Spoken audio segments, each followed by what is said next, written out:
Hello दोस्तों, स्वागत है आपका सेकेंड सेमेस्टर केमिस्ट्री के डे 2 के साथ में। हमने आपसे कहा है 8 यूनिट है, हर यूनिट की हम लोग दो वीडियोस को कवर करेंगे और आखिरी की 4 वीडियो में हम लोग पेपर सॉल्व करेंगे और इस तरीके से आप सेकेंड सेमेस्टर की केमिस्ट्री में 75 में 75 का पेपर कर पाओगे भाई। ठीक, कल पहली वाली वीडियो में हमने बहुत कुछ समझाया था आपको, ग्लूकोज का स्ट्रक्चर, फ्रक्टोज का स्ट्रक्चर, सारी चीजें बता दी थी। आज कुछ वो क्वेश्चंस हैं जो और ऑब्जेक्टिव में बनते हैं और इसी के साथ अपना जो पहली यूनिट है कार्बोहाइड्रेट, उसके सारे इंपॉर्टेंट क्वेश्चन आपके पास पहुंच जाएंगे। जो रह जाएंगे वो जब पेपर आपका सॉल्व होगा तो उसमें कवर हो जाएंगे भाई। ठीक, पहला क्वेश्चन आपको पढ़ना है कि जो टेबल शुगर होती है, कल हमने आपको बताया भी था कि कल वाली पीडीएफ में ही ऐड होगा। टेबल शुगर का मतलब क्या, हमारे घरों में जो मेज है उस मेज के ऊपर जब चाय पी रहा है तो जो चीनी रखी हुई है वो उस चीनी का फार्मूला क्या है। तो चीनी का नाम होता है भैया सुक्रोज, फार्मूला होता है 12, 22, 11। ये चीनी का फार्मूला है, टेबल शुगर का केमिकल नेम है भाई। ठीक, which is not the sugar, निम्न में से कौन सी शर्करा नहीं है। तो शर्करा के अंदर बहुत, देखो भैया पहले मेरी बात समझो, जैसे हमने आपको कल बताया था कि CHO से मिलकर बने यौगिक क्या कहलाते हैं, कार्बोहाइड्रेट कहलाते हैं भाई। ठीक, और कार्बोहाइड्रेट का जब हम लोग क्लासिफिकेशन करते हैं यानी वर्गीकरण करते हैं तो वो दो तरीके से होता है भाई। ठीक, एक तो शर्कराएं यानी शुगर और दूसरा नॉन शुगर भाई यानी अशर्कराएं। तो अगर हम आपसे पूछा जाए कि भैया जो शर्कराएं हैं वो कौन कौन सी हैं, तो शर्कराओं में हमने आपको कल ग्लूकोज बताया था। ठीक, 6, 12, 6 शर्कराओं में ही आ जाएगा। फिर हमने आपको बताया था फ्रक्टोज शर्कराओं में आ जाएगा, सुक्रोज शर्कराओं में आ जाएगा। यानी ओवरऑल शर्कराएं और अशर्कराएं दो तरीके से कार्बोहाइड्रेट का वर्गीकरण करते हैं। और ये जो सेलुलोज है जो कि प्रकृति में पाया जाता है, हमारे चारों तरफ पाया जाता है, ये जो सेलुलोज है भाई ये एक शर्करा का पार्ट नहीं है भैया। ठीक, तो नॉन शुगर्स जो होती हैं यानी ये नॉन शुगर है, तो जो नॉन शुगर्स होते हैं अगर उन्हें खाओगे तो उनका टेस्ट कैसा होता है, तो टेस्ट लेस होता है। और जो शुगर होंगे वो स्वाद में मीठे होंगे भाई, सीधी सी बात है। ठीक है, फिर अगला क्वेश्चन है ऑलिगोसैकेराइड ऑन हाइड्रोलिसिस गिव्स। हमने आपको बताया था जो मोनोसैकेराइड होते हैं उनकी हाइड्रोलिसिस नहीं होती है, उनका जल अपघटन नहीं होता है। जो डाइसैकेराइड होते हैं उनका जब हम लोग जल अपघटन कराते हैं तो डाई माने तब उनके दो अणु मिलते हैं मोनोसैकेराइड के। ठीक, लेकिन जब ऑलिगोसैकेराइड की हाइड्रोलिसिस कराते हैं तो 2 से 10 अणु मिलते हैं मोनोसैकेराइड के, 2 से 10 अणु मिलते हैं मोनोसैकेराइड के जब हम लोग ऑलिगोसैकेराइड की हाइड्रोलिसिस कराते हैं। विच इज पॉलीसैकेराइड, कौन एक पॉलीसैकेराइड है, तो स्टार्च एक पॉलीसैकेराइड है। कल हमने आपको बताया था 6, 10, 5 होल ऑफ n ये फार्मूला होता है। तो स्टार्च एक पॉलीसैकेराइड है और ये आपको पता होना चाहिए भैया। ठीक, मिल्क में कौन सी शर्करा पाई जाती है, तो लोग कहते हैं कि हम लैक्टोटॉलरेंट है यानी दूध से दिक्कत होती है, तो दूध में कौन सी भैया, लैक्टोज शर्करा पाई जाती है। ये बहुत इंपॉर्टेंट क्वेश्चन है, पता होना चाहिए। अगला, starch is the polymer of, polymer का मतलब होता है कि बहुत सारे लक आपने मिला दिए, बहुत सारे मोनोमर आपने मिला दिए और बहुलक बना दिया भाई। तो इसलिए अगर हम कहें कि जब बहुत सारे ग्लूकोज आपस में मिलते हैं तब स्टार्च का फॉर्मेशन होता है भाई। ठीक, फिर which carbohydrate is found abundantly in nature, प्रकृति में अबंडेंटली मतलब प्रचुर मात्रा में, अच्छी खासी मात्रा में कौन सा कार्बोहाइड्रेट पाया जाता है, तो अभी हमने आपको बताया सेलुलोज पाया जाता है जो कि प्रकृति में अच्छी खासी मात्रा में पाया जाता है। Monosaccharide unit of lactose is, जो लैक्टोज होता है जब इसे तोड़ोगे तो कौन से मोनोसैकेराइड प्राप्त होंगे, तो ग्लूकोज और गैलेक्टोज प्राप्त होंगे। जैसे हमने आपको कल बताया था कि जब सुक्रोज को तोड़ते हैं तो ग्लूकोज और फ्रक्टोज प्राप्त होते हैं, वैसे ही जब आप तोड़ोगे लैक्टोज को तो ग्लूकोज और गैलेक्टोज प्राप्त होंगे भाई। ठीक, which of the following sugar has maximum sweetness, सबसे ज्यादा मीठी शर्करा कौन सी होती है, तो फ्रक्टोज होती है। Invert sugar is, invert sugar क्या है, तो इनवर्ट का मतलब होता है एक दूसरे का अपोजिट। तो अपोजिट कौन कौन होता है भैया, एक तो ग्लूकोज होता है, एक फ्रक्टोज होता है। तो हमने लिखा है कि equimolar mixture of glucose and fructose, जब सुक्रोज का हम लोगों ने जल अपघटन कल कराया था इस तरीके से भैया, 12, 22, 11 की जब हम लोगों ने H2O से क्रिया कराई थी तो क्या बना था, ग्लूकोज बना था। 6, 12, 6 प्लस 6, 12, 6, तो ये दोनों क्या होते हैं, दोनों एक दूसरे के अपोजिट होते हैं, इनवर्स होते हैं, इसलिए इन्हें इनवर्ट शुगर भी हम लोग कह देते हैं भाई। ठीक, फिर अगला क्वेश्चन है इन विच डाइसैकेराइड, किस डाइसैकेराइड में ग्लाइकोसिडिक लिंकेज बनती है बिटवीन OH ग्रुप। तो आपको पता होना चाहिए कि ये जो चीनी है सुक्रोज, इसके अंदर कौन कौन है भैया मेरे, एक तो ग्लूकोज है और दूसरा कौन है मेरे भाई, तो दूसरा फ्रक्टोज है। ठीक है सर, तो इन दोनों के अंदर जो OH है, कल हमने आपको एक स्ट्रक्चर बना के दिखाया था, OH इसमें भी होता है, इसमें भी होता है। ये एल्डोज होता है तो इसमें एल्डिहाइड भी होता है, ये कीटोन होता है तो इसमें CO यानी कीटोन होता है। तो सरल भाषा में बताएं तो जो इसका OH है और इसका OH है, इनके बीच में जो लिंकेज होती है, जो बॉन्डेज बनती है, जो बॉन्ड बनता है, उसे हम लोग कहते हैं ग्लाइकोसिडिक लिंकेज भाई। ठीक, स्टार्च क्या है, तो स्टार्च है mixture of 2 polysaccharides of glucose. अभी बताया भी, स्टार्च का जो मोनोसैकेराइड होता है वो ग्लूकोज होता है। ग्लूकोज के जब पॉलीसैकेराइड बनेंगे, ग्लूकोज मिलाओगे बहुत सारे, एक पॉलीसैकेराइड बन गया, फिर ग्लूकोज मिलाए, एक और पॉलीसैकेराइड मिल गया, जब दोनों को मिला दोगे तो क्या बन जाएगा भाई, स्टार्च बन जाएगा। ठीक है, स्वीटेस्ट ऑफ ऑल शुगर, अभी बता चुके हैं सबसे ज्यादा मीठी शर्करा फ्रक्टोज होती है।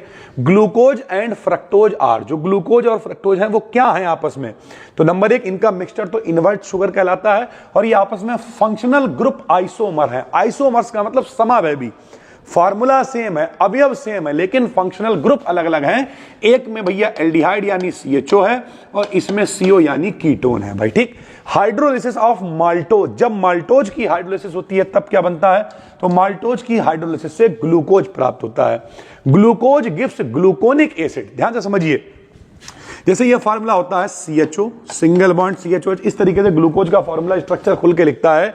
तो भैया अगर CHO की जगह पर, हमने आपको बताया था CHO एल्डिहाइड होता है इसमें, अगर CHO की जगह पे COOH हो जाए, बाकी पूरा फार्मूला सेम रहे, तो इसे हम लोग ग्लूकोनिक एसिड कह देते हैं। तो भैया glucose gives gluconic acid on oxidation, साफ साफ पता चल रहा है, ऑक्सीकरण का मतलब ऑक्सीजन से क्रिया होगी, और जब ऑक्सीजन से क्रिया होगी तो जो CHO है इसका वो COOH में बदल जाएगा, और COOH में बदलेगा तो ग्लूकोज का नाम हो जाएगा ग्लूकोनिक एसिड। तो चाहे आप टॉलन अभिकर्मक से क्रिया करा दो, फेलिंग विलयन से क्रिया करा दो, ब्रोमीन जल से क्रिया करा दो, किसी से आप ऑक्सीकरण करा दो, जब इसे ऑक्सीजन मिलेगा तो ये ग्लूकोनिक एसिड में कन्वर्ट हो जाएगा भाई। ठीक, फिर एक क्वेश्चन है, which test give by carbohydrate, carbohydrate कौन सा परीक्षण देते हैं कार्बोहाइड्रेट, तो भैया मॉलिस परीक्षण देते हैं। इसमें 2 ml अल्फा नेफ्थॉल डालते हैं, कुछ बूंदे टपकाते हैं H2SO4 की, और बैगनी रंग की, बैगनी यानी वॉयलेट यानी पर्पल रंग की एक रिंग बन जाती है, और पता चल जाता है कि कार्बोहाइड्रेट है।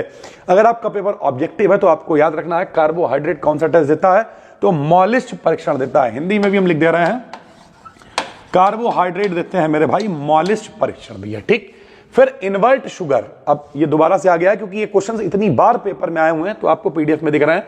तो mixture of glucose and fructose invert sugar कहलाता है। लैक्टोज का जो मोनोसैकेराइड है, ये आपको पता होना चाहिए, बार बार बता रहे हैं, बहुत इंपॉर्टेंट है। लैक्टोज का मोनोसैकेराइड है ग्लूकोज और गैलेक्टोज। ठीक, फिर ये देखिए ओलिगोसैकेराइड की जब हाइड्रोलिसिस होती है तो कितने, 1 से 10 अणु आपको मिलते हैं मोनोसैकेराइड के। इन ओजेन्स, ये देखिए भैया ओसाजोन, जैसे अब ध्यान से मेरी बात सुनो, आपने 12th में पढ़ा होगा ग्लूकोज से ग्लूकोसाजोन, ग्लूकोसाजोन, तो जो ओजेन्स बनते हैं उनमें मेरे भाई जो मोनोसैकेराइड होते हैं उनकी किससे रिएक्शन कराते हैं, तो रिएक्शन करानी पड़ती है फेनिल हाइड्राजीन से। ओजेन्स, ग्लूकोसाजोन, इस तरीके के जो फार्मूले हैं, ग्लूकोज से ग्लूकोसाजोन बनाने के लिए फेनिल हाइड्राजीन। सर जी फेनिल हाइड्राजीन क्या होता है, तो NH2 हाइड्राजीन होता है। यहां से एक H को हटा दो भैया, 2 की जगह 1 H, और इसकी जगह फेनिल लगा दो C6H5, तो इसे कहते हैं फेनिल हाइड्राजीन। जब ग्लूकोज की इससे क्रिया कराते हैं तो ओजेन्स यानी ग्लूकोसाजोन टाइप चीजें हमें प्राप्त होती हैं।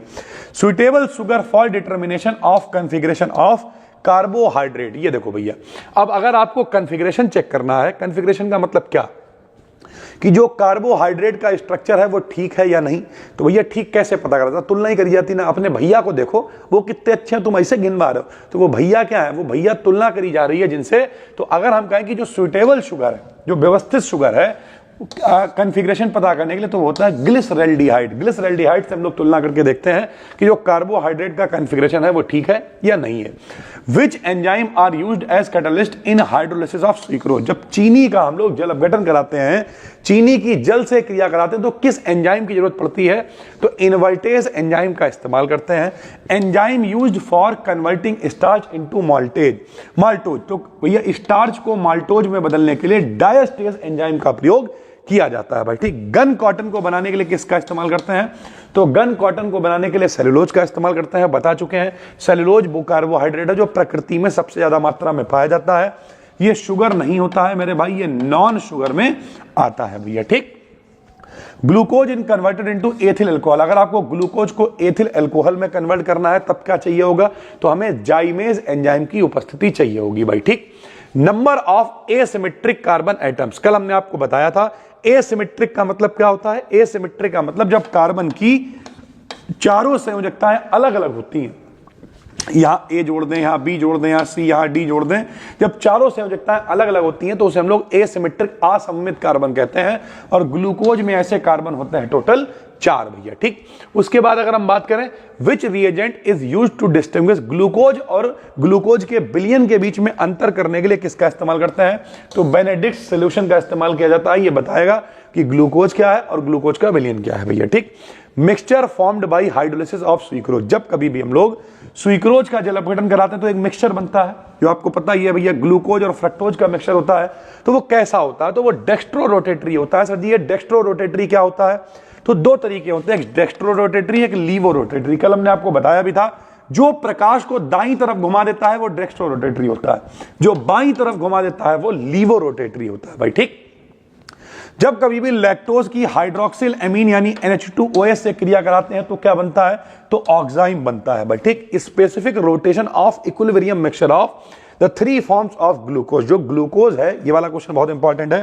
तो जो ग्लूकोज के लिए जो इसकी फॉर्म्स होती हैं उसका जो स्पेसिफिक रोटेशन है, विशिष्ट घूर्णन है, वो कितना होता है, तो 52.5 होता है।